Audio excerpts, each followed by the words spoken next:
Hi, hello everyone. TNSET 2017 கேட்ட ஒரு maths question. A silo 3 subgroups of order 12 has order 3. இதுக்கான answer பார்க்கலாம். நாலு ஆப்ஷனில் ஆப்ஷன் A 3 தான் ஆன்சர். எப்படின்னு பார்த்தலாம். If P alpha divides order of G but P alpha plus 1 does not divide order of G, then there exists a P silo subgroup of order P power alpha. அதாவது order of G வந்து 12 இல்லையா? So அதை எப்படி பிடிக்கலாம்? 2 into 2 into 3, அதாவது 2 square into 3.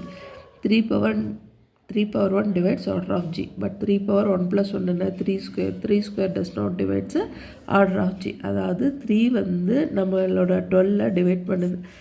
ஆனால் 12 வந்து எது டிவைட் பண்ணாது அப்படின்னா 3 square 9 டிவைட் பண்ணாது. அதை தான் சொல்கிறாங்க.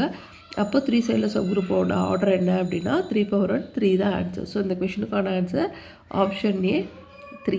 ஒருவேளை 2 சைடில் சப்குரூப் அதை பற்றி கேட்டிருந்தாங்க அப்படின்னா அப்போ அதனோட ஆர்டர் ஆஃப் G என்னவாக வந்திருக்கும்னா 2 cube வந்து 8. அதாவது இதில் இந்த 12 இருக்கு இல்லையா, 12 2 power 1 2 டிவைட் பண்ணுது, 12 இன்னொன்று என்ன டிவைட் பண்ணுது 2 square 4 டிவைட் பண்ணுது. ஆனால் 12 2 square 8 வந்து டிவைட் பண்ணலை. ஓகேவா? அப்போ 2 power 3 8 தான் ஆன்சர். ஸோ இந்த கொஷினுக்கான ஆன்சர் 3 சைலோ சப்குரூப்னு கேட்டிருந்தாங்க. சைலோ 3 சப்குரூப்னா ஆன்சர் ஆப்ஷன் A 3.